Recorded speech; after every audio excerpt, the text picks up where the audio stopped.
There was once a sun, but having no planets in orbit about it, was not aware of its central importance. Then it got some planets swirling around it, and became aware of its central place of importance. Now it wants to be free of the satellites and be alone once again, to become God knows what. To merely survive, animals are engaged in continual warfare. So too seems man in his intellectual realm. But in his case, with whom is he actually struggling and competing? I know that it appears to be with the ideas of others, but even our dumb animal brothers know how deceiving appearances can be. It is claimed that each man mentally marches to his own drummer, but whoever ponders the source of the beat. There was once a man who undertook a long, mysterious journey and departed with a collection of books, the number of which he could barely carry with him. And along the way, he discarded a few and picked up a few new. And always they seemed to serve him well and gave him something to specifically focus on. But a day came when he dropped them all and just began looking at the scenery. And the trip took on a fresh, lighter feel. The professor asked the class, "How comes it that man believes he can live in opposition to himself? Can he actually do so, or does he just think so?" Men attribute great power to the mind. Sometimes they overestimate it, and sometimes they underestimate it. But never do they see what's really going on. Through most of his adult life, one man cherished and carried with him something his mother said to him as a child: "Get out and stay out."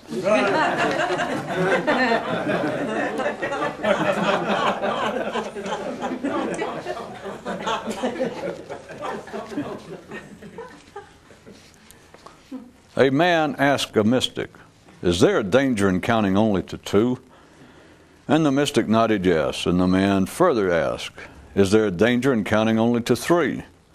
And the mystic nodded yes, and the man went on, "Is there a danger of counting only to 4?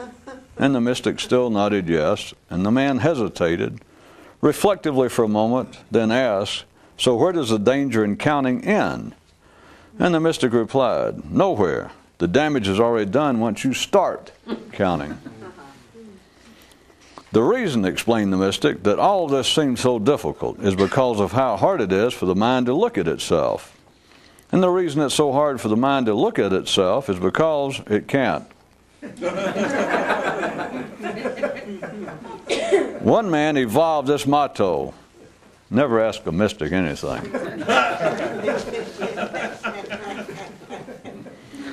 When one man heard a song entitled, "Anything You Can Do, I Can Do Better," he refined it into, "Anything I can do better." And upon further reflection, further refined it to read, "Anything I think I can think better, and my body finds this to be a hoot." Music during wartime. Another of the transcendental chemical formulas. Without the porch, there is no traffic. And without the traffic, there is no porch. And if one of these is true, then the other one can't be. And yet they both are. So get back in the car, chump. A viewer writes, "You can no longer fool me. I have taken myself in hand."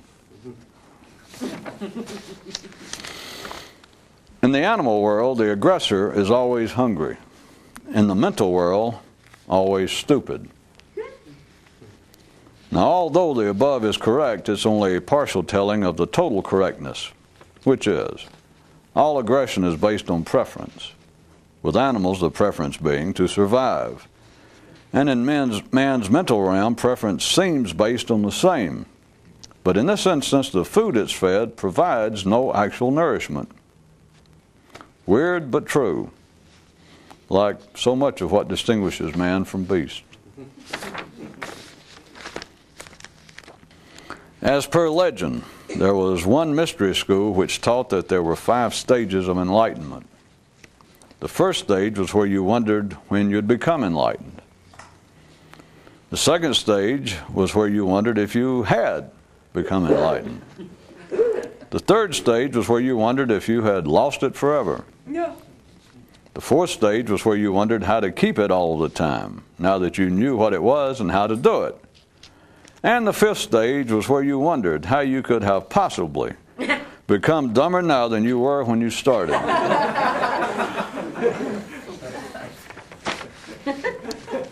One man became convinced that it'd be beneficial if he could stop thinking about his thoughts as being thoughts and think about them as mere physiological impulses, same as run his heart and lungs.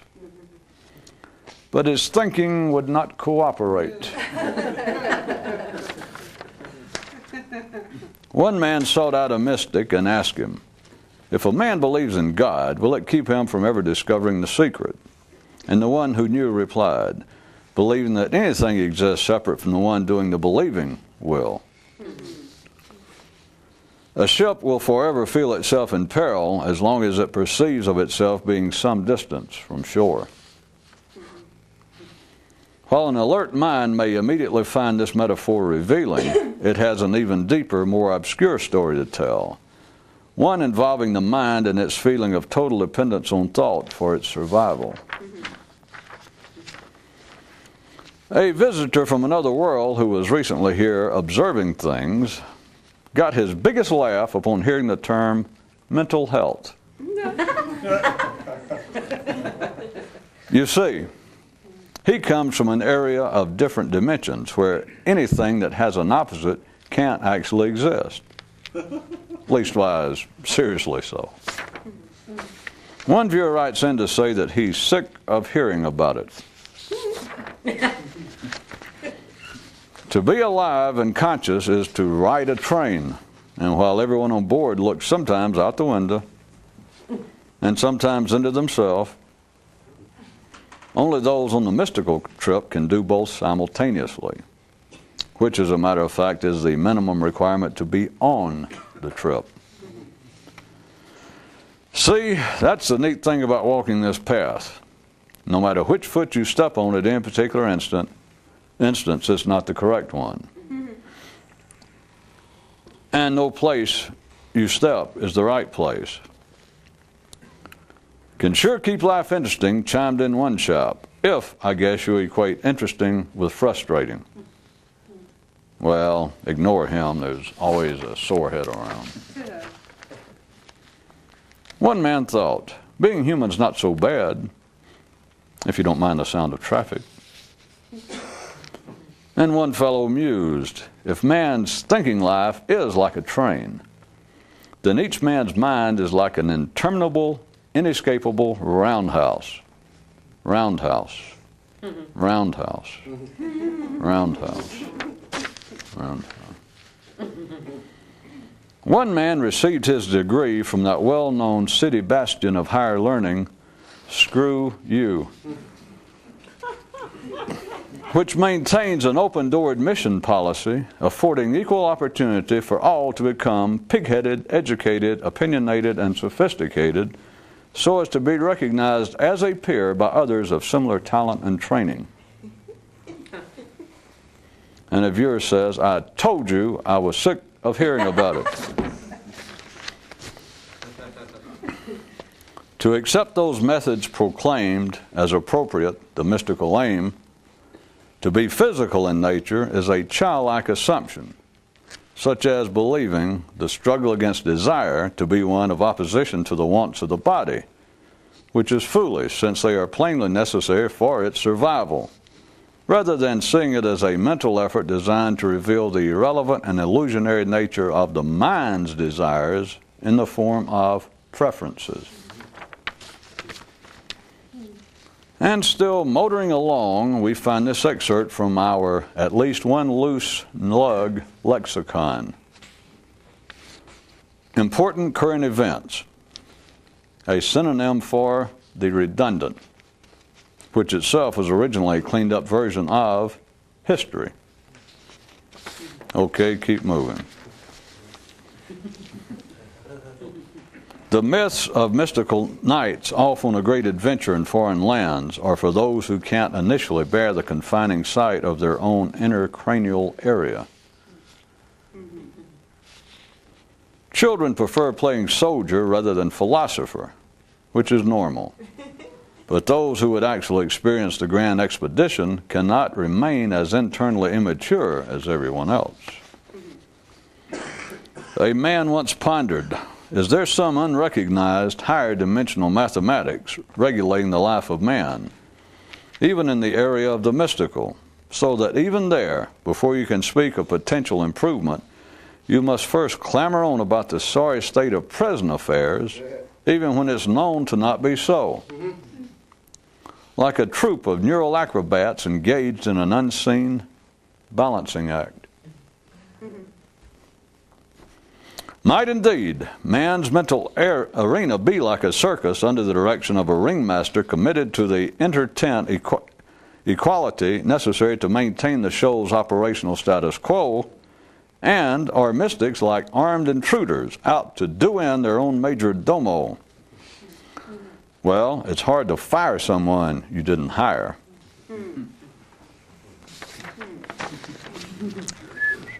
For an alert man, the drawback to living in the city is that all dwellings have both a front and back door. No ship with two holes in its hull will ever sink, and no mystic worth his salt will ever stay on such. Sailing during wartime. In truth, prayer and meditation are unrecognized attempts to turn shotgun blasts into single bullet firings. In the animal realm, diffusion's the name of a robust game. Apparently likewise in the intellectual world of man, although mystics have their own idea of what constitutes mental vitality. Upon first encountering the phrase, "In the land of the blind, even a one-eyed man is king," one guy thought, "I ain't poking out one of my good eyes for nobody." Insight during blackouts. A monk at a mystical monastery told an incoming group of neophytes, "As dreary as it may sound, the starting place for this miraculous journey is wherever you are right now." And as they all groaned and shuffled their feet, he continued, "Worse yet, that's where it will always be." Groan, shuffle. One man wrote a book which he entitled, "The Mind is a Mighty Hunter, Always Pursuing Shadows." But he can't seem to get it published. Guess he keeps trying in the city. A man who had been a lifelong serious student of the mystical thing, one day, as he sat in his extensive library, looked about him and suddenly thought, "Now I realize, all of these works are but substitutes for cookbooks and pictures of naked women." Hey, nobody ever said it was difficult and complex.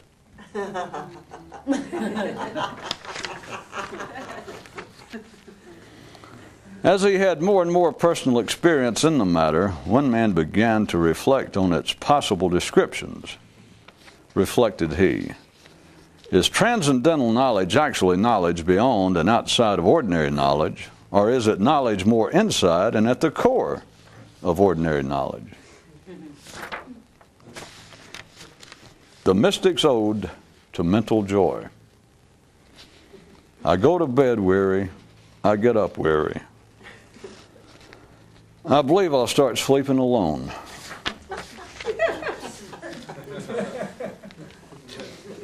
Ode to Mental Joy.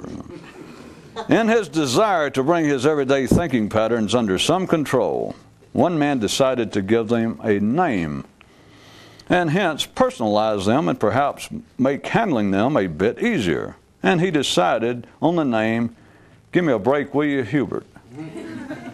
But it did no good. A man who had been on the quest for some time and who had gained some understanding of what it actually was all about, one day said to himself, "While there's nothing sad or discouraging you can say of this activity, there's also nothing particularly pleasing or encouraging you can say about it either. So I guess it's no surprise there's hardly anything you can say about it." Well, no, not unless someone's recently discovered a number between 2 and 3 which has no connection to either. As he began to gradually awaken, one man thought, "I am now but a fraction of my former self." Ah, the sweet aroma of success. One man spent many years learning to focus his attention, only to discover it was the wrong attention. One man spent many years learning to focus his attention, only to discover that it wasn't his attention. One man spent many years learning to focus his attention, only to discover that he misunderstood what it means to focus. One man spent many years learning to focus his attention, only to discover that it couldn't be done. Well, at least lies how he'd gone about it. One man gradually developed a guiding principle: never discover anything. To believe that enlightenment is something to be added on to consciousness helps keep consciousness just as it is. Superstability during stability. Gracefulness, aggression, and the normal life of the intellect.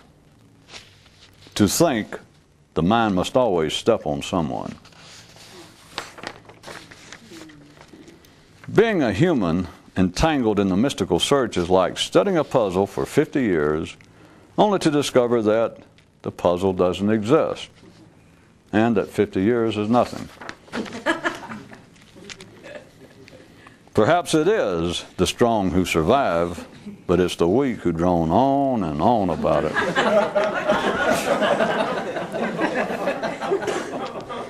Oh, remind me to tell you what happened to them. Oh.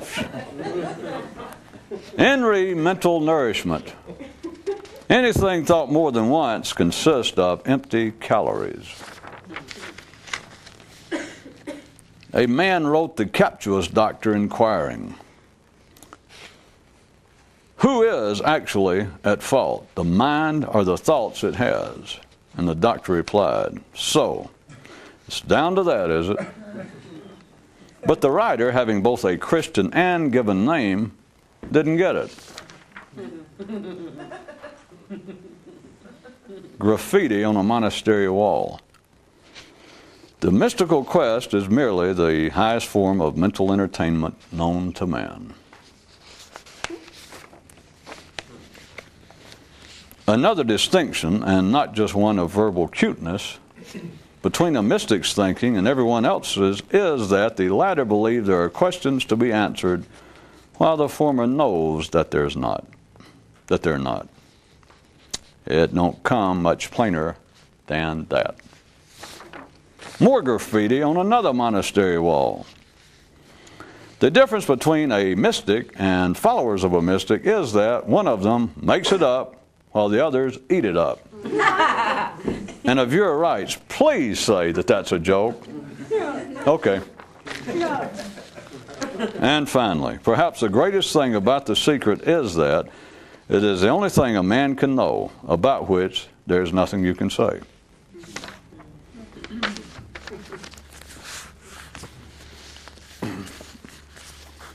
In Hubert's continuing series of bringing up examples from life, from everyday existence, in which life is very plainly, right out in the open, giving hints as to the secret, along with my suggestion that you do not take the examples I pick out, phrases I used to, present them as being in any form cynical, sarcastic, or critical, but keeping in mind that the mind, on the basis that I exercise editorial judgment that I'm the one who selected the examples. Your mind, if you're operating at the ordinary sea level, wherein you can't see, but if you're operating at that level, then the people do not look at it this way, but do not analyze it this way, but the very process of me selecting an example, preferring one over the other to the point that I would bring it up, the mind will take as being some form of criticism or some form of approval. And it's not. I'm sorry, it's not. The only way out of that would be, well, there are two ways out of it. One is that you have a little goddamn sense. The second is, instead of me picking out one example, I use every possible example, which will take longer than an hour. So here's tonight. That men will seek advice from others. They will even pay for professional commercial advice, counseling, knowing that it's no better than theirs.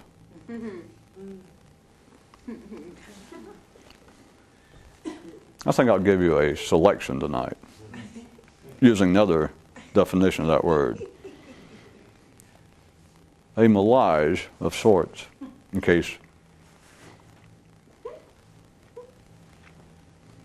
Another one, that life has allowed men to conceive of the word faith to use as a substitute for ignorance.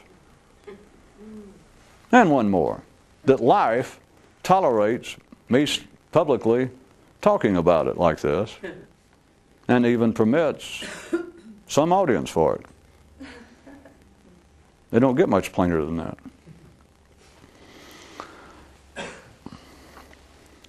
Picking up where I left off last March, that would be March of 77.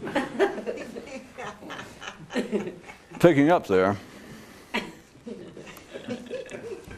about how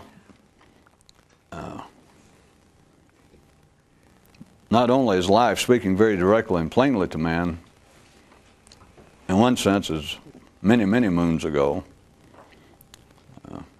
when we were having that rain dance, and I pointed out that in one sense, all of man's thoughts are life's own personal musings, ruminations, and reflections on what's taking place.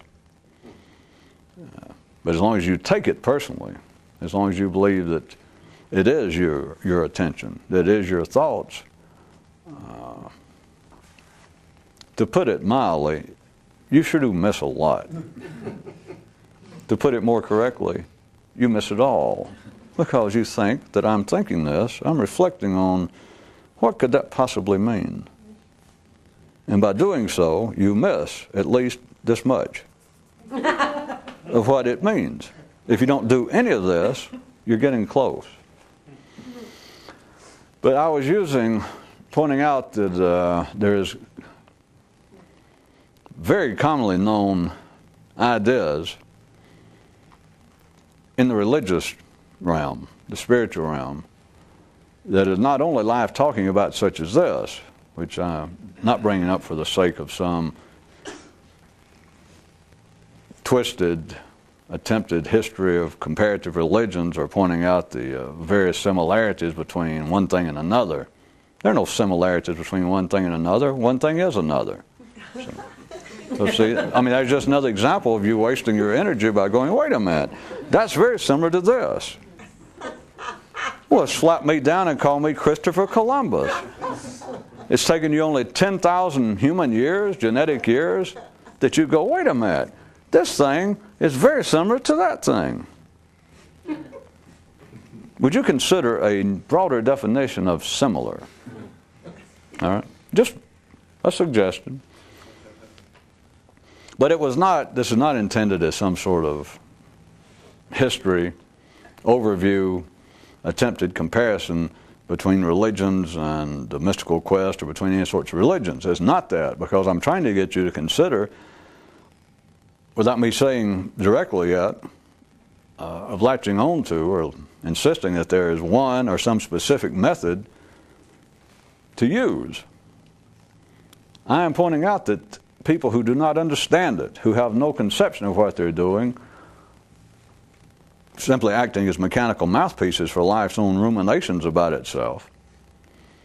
That life is saying what it would be at the human level that would no guarantee that it will affect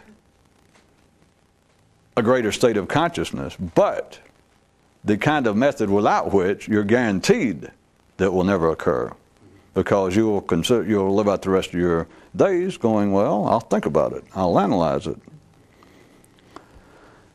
I'd already brought it up in noting some of the examples throughout history, but specifically what I wanted to lay on was the worldwide expressed, it's normally put as a prayer. I'm still using the kinds of publicly perceived religious, spiritual literature. And we have it all the way from most ancient of Chinese, Japanese writings, all the Vedic literature. You have it in all the forms of Buddhism, all the way from Southeast Asia, overlapping into China, Japan, Tibet, Mongolia, and all the African and other Shamanistic-based religions that are probably too, I'm sure, too obscure to use examples, but all of that, and particularly in the case of most of you people looking at you, your background would be of Western European Christianity. That all of this literature is replete with prayers for freedom from desire. As old as you can find literature, the Vedic literatures, is people praying to be free from desire. It has always been taken, and there's still Christian mystics writing. There's still people involved with it. There's still brochures from monasteries and spiritual retreats and communes that is listed as one of their aims, that is listed as one of their attempted methods of salvation, is to be free from desire. And no one questions what desire they're talking about. It is always physical desire. Notwithstanding the fact, I can call the approach childlike, which I already wrote in Uzyme tonight, pointing at all of what I was going to talk about. It is a childlike assumption, but that is not an attack on religion. It is that ordinary thought will always seek for the literal meaning, which makes it childlike, which makes it simplistic, which in turn makes it delusional. That is disorienting. You can't ever see what's going on, because when life is reflecting on itself, speaking a different language, speaking a non-human language, and you attempt to analyze it, that you think about it, and all you have, human language, is all this has, you have already translated it, and I'm being very understated in saying that it's already suffered one translation, which even in human terms, to translate some idea is at all sophisticated or complex. To translate one idea from any language to another, it's no secret. You've already lost something. It has already become partially mangled and lamed. But to do so from a language of two different entities, two different realities, from life itself into human language, if you're expecting anything, if you're expecting, like, perhaps if life was thinking, I'd like to have an eggplant for breakfast, just friend, what you're going to come up with, about the closest, it's going to come out being something like, pardon me, boys, is this a Chattanooga choo-choo? And there's not even that close a relationship, but I had to say something in words. The prayer of to be free of human desire, to be free of desire. It is taken literally. There's damn little choice with ordinary minds. I know that there have been passing attempts from fairly ordinary sources, the same kind who promote the prayers to be free from desire, that there are passing ephemeral, of little consequence attempts to include non-physical matters. But it's just an afterthought. It's just a byproduct It is not at the heart of it. Men do not go and lock themselves away from life and take on the monastic existence to be free of anything of note other than desires of the body. That's the whole point. At the basic level, at the general operational level, even those not living the secluded life of the contemplative, that are merely meditating or set aside some portion of the day, some few minutes to pray. And they use as their prayer, oh God, oh Allah, oh Guru so-and-so, oh such and such force, let me be free of desire. It is extremely captious, because if you're taking it literally, if you're taking it to be, let me be free of physical desire, that the prayer relates to desire at the physical level, then you have assumed, you have stuck your finger figuratively into a hobby of which there is no end. That is, if indeed there is validity, which I am insisting, I am telling you outright, the prayer of let me be free from desire, they don't come much better than that, if you understand it. But let me tell you what a good hobby it is, how almost it is a roundhouse. For you non-train lovers who didn't seem to get the news out of them, it is interminable, which a roundhouse should be. Does anybody know what it is? It's where you pull in a train, it's just a round thing, and it turns trains around and sends them back out the other way. Since trains cannot, as a rule, step off of a track and turn themselves around. It's just a roundhouse, exactly what it is. But to accept the idea that praying for desire, praying for freedom from desire, to take it as being physical in nature, no matter how sincere you are with such an attempt, you have stepped into a avocational roundhouse. You have now taken as your muse a tar baby. It is a bottomless well of struggle. I put that nicely, better than it's a bottomless pit of frustration.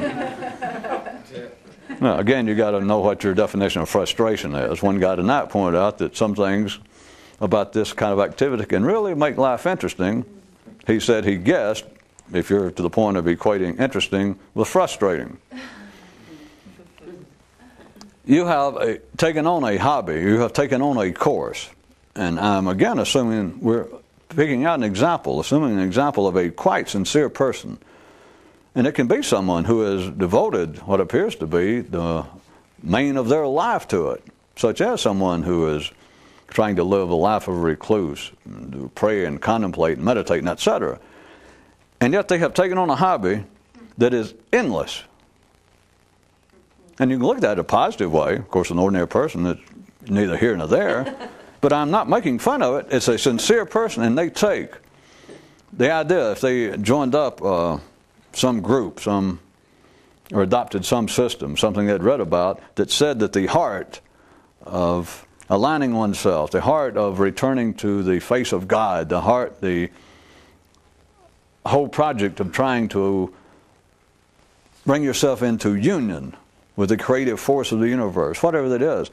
And it is the one that they accept is that a man should have a continual prayer. He should be devoting himself to the prayer, to the contemplation, to the meditation, but the prayer, in essence, of please, or of seeking freedom from desires of the body.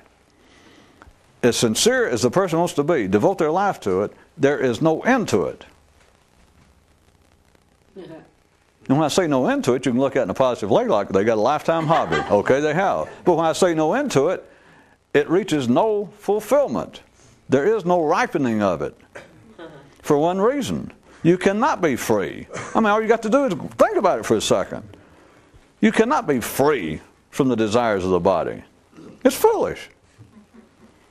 The mind can immediately get out of it. That's why the mind is the roundhouse, and everybody else is just train tracks. It is foolish if that's pointed out.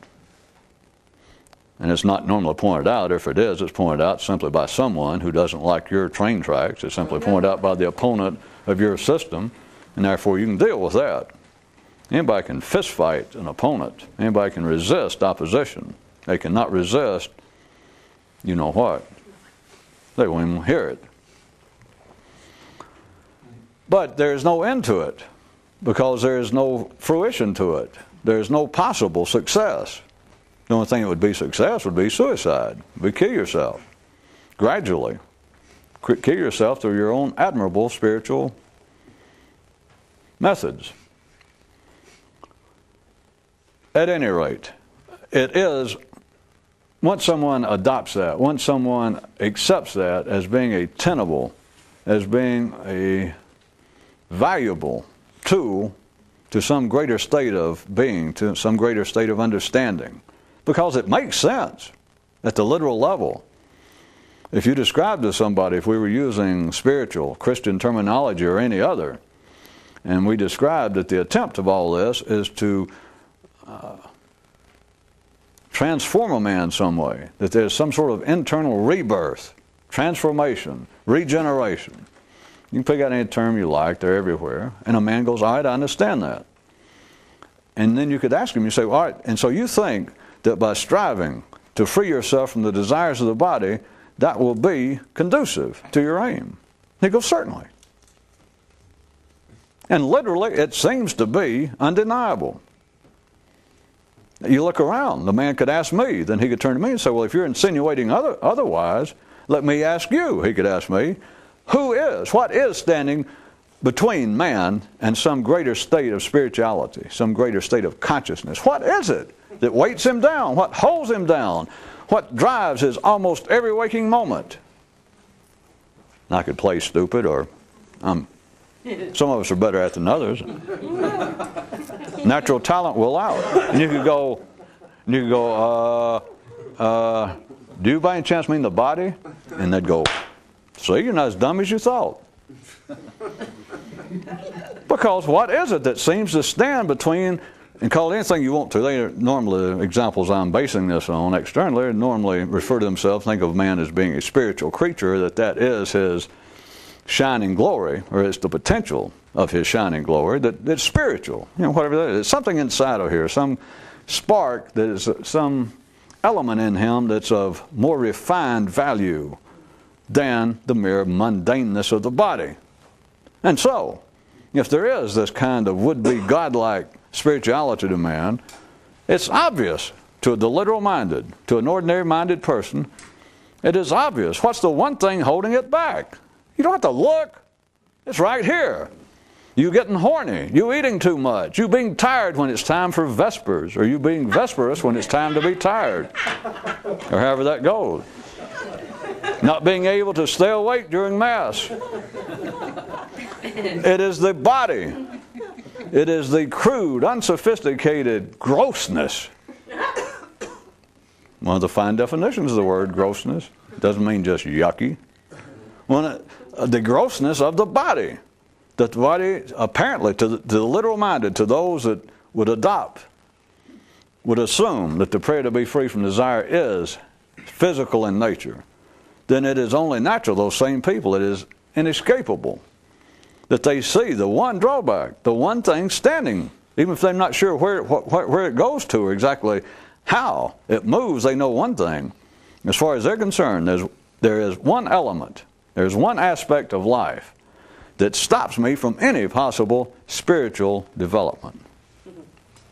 The body. There's not much more to say about that other than it's obvious, like the example I was using of people paying for advice and counseling from others when they know it's no better than their own. That's the same sort of thing as people say, well, very sincere. I'm giving as much credit as you want. Give them all you want. You should know what I'm talking about. That they assume, they accept, they even promote the idea. They insist that the idea of being free from desire is physical in nature. It's got to be. If there's something more to it, all right, maybe somewhere. But I've got the problem right now. Here I am stuck in this body. Here on this low level, cut off from God, cut off from the creative force, exiled from the Garden of Eden, exiled from the former sweet, peaceful bliss of man's prior existence. That here I am cut off, and there's one thing that has done it. In the Western world, the Judaic-Christian story of creation, how did man get cut off? It was a desire of the body. He didn't intellectually offend God. He didn't call God a bad name. He didn't cheat him in some kind of three-card monte game.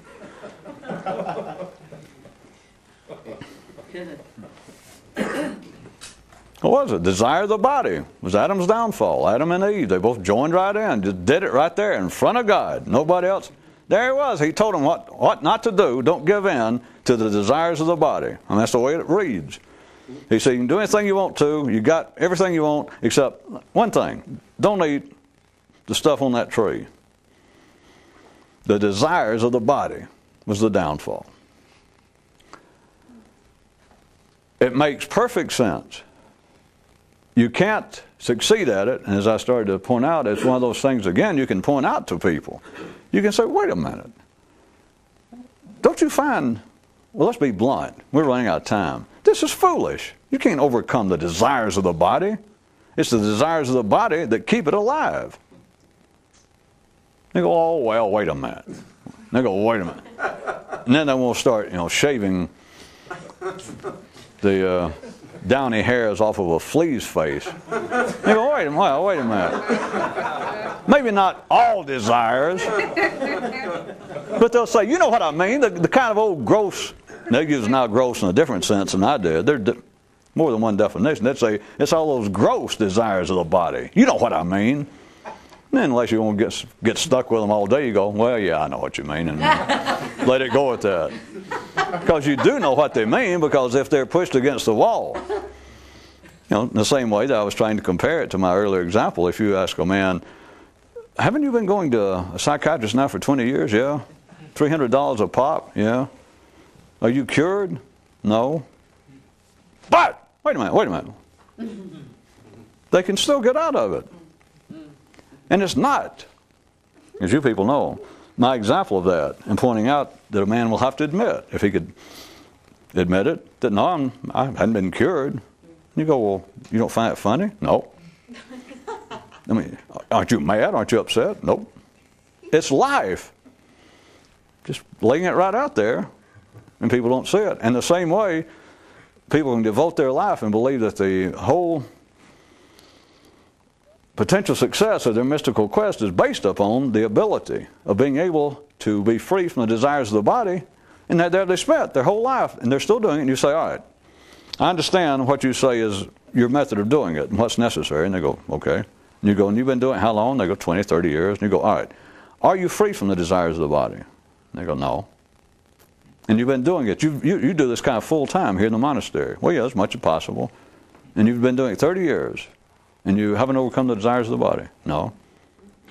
Are you about ready to beat up the head monk or whoever got you here? Well, no. They don't find that unusual, but the other, what I was going to use is what I started out to point out, which is actually the same thing but in a different context, is to point out to them. So you're struggling to be free of the desires of the body. Yes, that's what we're here for. Do you realize that's ridiculous? You can't be free of the desires of the body without killing yourself. And then the same way that you point out, you mean you've been going to a psychiatrist 30 years and you're not cured? No. And you're not even upset by that? No. Then you have to immediately, the person, you have to turn away from it. In the same way you say, wait, don't you realize that's foolish? That is patently foolish to say that you're struggling to be free of the desires of the body. It's plainly ridiculous. And they go, well, yeah. And yet you keep doing it?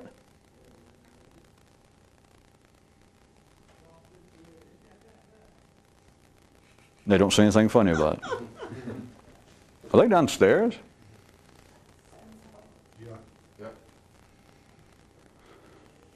All right, what I was getting at, sort of.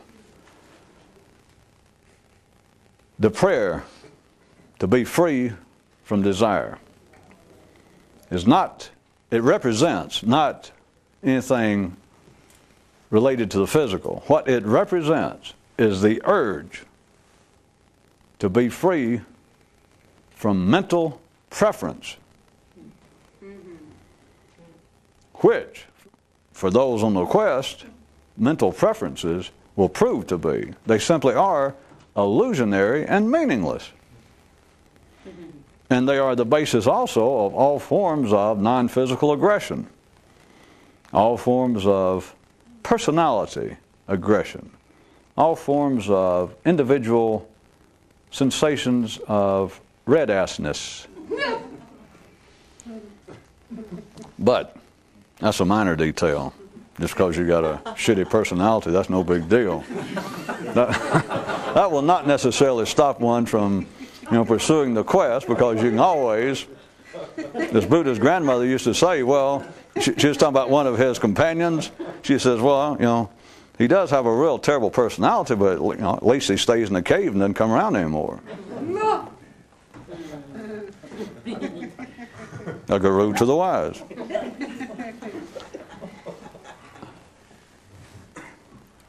What mental preference ends up being what you discover it to be. And this is just one description. I was about to make this sound climactic, like we'd reached the high point. Yes, just a medium high point. That mental preference is what is behind the word desire. That is what the literal-minded, that is what the more simplistic, that is what all of the would-be spiritual people, all the would-be mystics of the world that you have publicly heard about, that insist that the most promising prayer, the most beneficial, as they had found it thus far, or they just heard about it, even if it hadn't been beneficial to them, the first time they heard about it, they knew immediately, they recognized the the validity and the genuineness of the approach, and that is to pray, to devote one's attention, one's spiritual life, one's psychic energy to praying, to seeking help from on high, but praying to be free from desire. But the reason it strikes everyone, besides it being literal, besides it being obvious to them that, well, it is the body, but besides all that, is that, like all of this, what I was trying to get you to consider and to see, is that all of these things, as literal, as simplistic, as childlike, as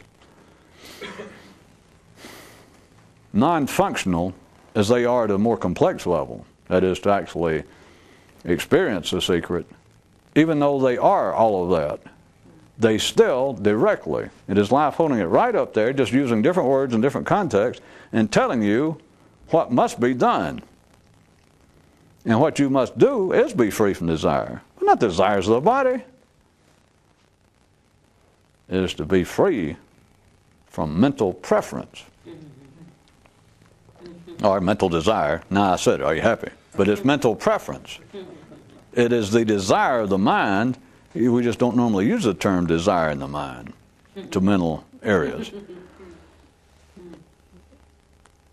The mind desires, the mind prefers to think one thing about any given subject at any particular second than another. It prefers it. The proof being, it does so. So don't stop and go, wait a minute, I'm going to have to go away and think about whether my mind actually prefers to do so. Okay, be sure and right, keep in touch. Adios, I'll see you another lifetime, because you're back into the hobby. There's nothing to analyze. For a man, for me to say that what is useless, that what the prayer to be free, let me be free from desire, that the validity of that, what it represents to the more alert, to a man actually who has some notion of what he's doing, is it is representing and expressing his urge to be loosed from mental preference. And if you go, wait a minute, now I'm gonna have to think. I'm not sure you're correct. I'm not sure that my mind at any particular moment or at every given moment prefers to think one thing to another. Because sometimes I'll hear an idea and I can't say that I prefer. In fact, give me a second, I can probably think of examples wherein I could hear some idea about some proposed government program, or I could hear some change in the social fabric of some country, and I would think, right now, I can think of, I'm doing somebody else, remember. I mean, and the person could say, and I can right now imagine that, and I can't say, even though I think something about it, I can't say that I prefer to think about it. You don't have to say that you prefer to think about it. I can't say that I prefer to think one thing as opposed to another about that subject. You don't have to say that you prefer to think one thing as another. Do you? Well, yeah.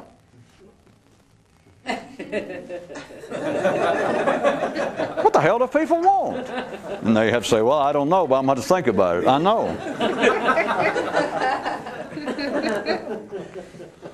Even the example I just made up fits in what I was also trying to, that I'd already mentioned to you, that mental preference is the same thing as hunger, is the same thing as aggression based on hunger at the animal level, at the physical level. That is what keeps the mind alive. That all aggression is based on preference. All aggression in animals, all aggression at the physical level, at your animal level, if you could be that without the interference, without the cooperation, or without the existence of the mind. But at the animal level, all aggression is based on hunger, and all hunger is based on survival. And it seems to be the same in the human mind. That the mind prefers to think one thing over another, that prefers to think, well, this is true and that's not, or this is the proper way to behave or the proper thing to think about, and that's not. And it does so on the basis that it must survive. And the only way it survives is by having preference. Except at the mental level, whatever preference you have is irrelevant. And again, first-class minds go, I don't know, that's interesting, but geez, I can't immediately agree with that. I'm going to have to think about it. I know. I told you to keep in touch. Write me general delivery, Omaha. And tell them if I'm not there to forward it to Oslo.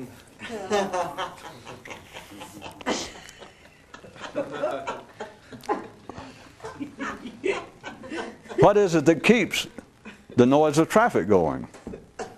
Preference. Well, wait a minute, says someone. Wait a minute. I almost had somebody write me to congratulate me, or to say that they found some favor out of all of my palaver, that they found some favor with my description as they took it to be. This was their interpretation of a man on his porch watching traffic, that being on your porch represents the higher levels of human brain activity. The frontal lobes, the cerebral cortex area is like the seat of consciousness, as it's normally called, and that traffic going by your front porch is whatever passes through your mind. I was going to let him write me and congratulate me and then make some other comment, and I thought, screw him. I don't need some half-assed viewer to congratulate me on coming up with that, especially when it's me. Boy, am I impressed. Yeah. At any rate, if you take that, though, if you take that as being, and I mentioned, I must say, that ain't bad.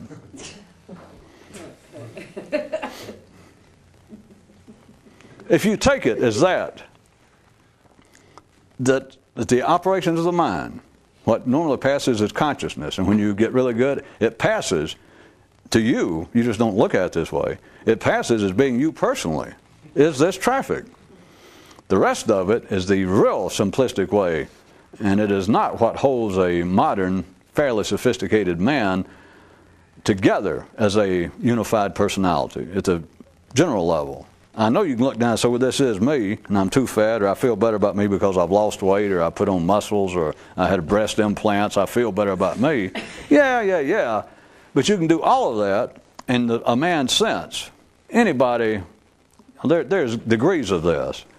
Even on this planet today, the 21st century, there are people that have it to a less degree. The more that you're back to the less civilized area, those are more bucolic environs, they do have a sense, the sense of themselves personality-wise is stronger to the body than it would be a man in Europe, a man in America, an educated, ordinary, sophisticated person, because their sense of their own personality is lodged firmly in their thoughts. I know that they can say, well, I do feel better about myself, and I am aware of my physical appearance, and I lost weight so that I would feel better about me. Yeah. I'm not saying it's not true, but that is still not where a man's sense of himself lies. Because if it did, I mean, they're telling the truth again, don't know it. If that is actually where it lay, then it wouldn't matter that he was fat. It wouldn't have any effect on how he thought about himself. You understand? But he says it does. And you could say, by the way, are you listening to you talk? And they go, well, yeah, why? Well, is this a trick question? Well, yes and no. And they can say, aren't you the guy that talks about the secret? And I go, is that a trick question? And I say, yeah, I could be. And they go, why don't you tell me something about it? And I say, okay, I just did. I asked, do you listen to yourself talk? They go, no, this is still a trick. Yeah, it is when you think it is. When you know it's not, it's not. There's no such thing as a trick question. If you believe that, then you'd have to expand it if you could do both. So you could be of limited vision and simultaneously of an expanded variety. Then you'd have to, if you believe that there's such thing as a trick question, then you'd have to look at life and think there's such a thing as a trick life. And again, there is and there isn't. If you think there is, there is. But when you know there's not, there's not. That's why you remember that long page that some of you kept stopping along the way and getting your own jollies from about the guy who spent many years learning to focus his attention and then only to discover in that whole string of things. Remember? One of them was he found out there was nothing to focus. No, that's got to be a trick. Yes. As long as you think there is something to focus on, that is a trick. And when you see there's not, it's not.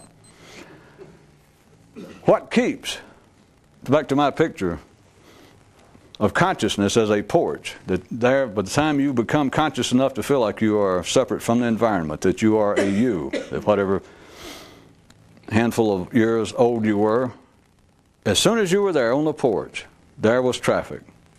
It just happened just as soon as you were aware that you were on the porch, it just immediately traffic started, and it never stops. What keeps traffic going is mental preference. Except there is no word. I'm going to have to pick it up again. That's why the mind can resist even hearing that and go, wait a minute, I don't have an actual preference about everything I think. Well, some things I do. I prefer truth against lies, and I prefer wholesome thoughts as opposed to unwholesome thoughts. Of course, don't think about it, don't analyze. But they say that, but they'd say, but all my thoughts are not based upon preference. They are. Except there is no word for it. I just had to pull out preference. And I can explain it, or I'm going to try next time a bit more. But that is what keeps the mind going. And as long as you don't understand that, you wrestle with it. That's what I tried a few months back. A man stands on his porch, and he thinks, you know the worst thing about this traffic? And he starts speaking out, is I hate those foreign cars. Or the cars with loud mufflers. Or cars that the colors are too bright. Or some cars I just don't like two doors. It is the selectiveness that you think is causing the disruption in you. Well, yeah, there's traffic, but it wouldn't be like that traffic if I could get rid of part of the troublemakers. That's preference. But the mind says, yeah, but it's reasonable preference. I know.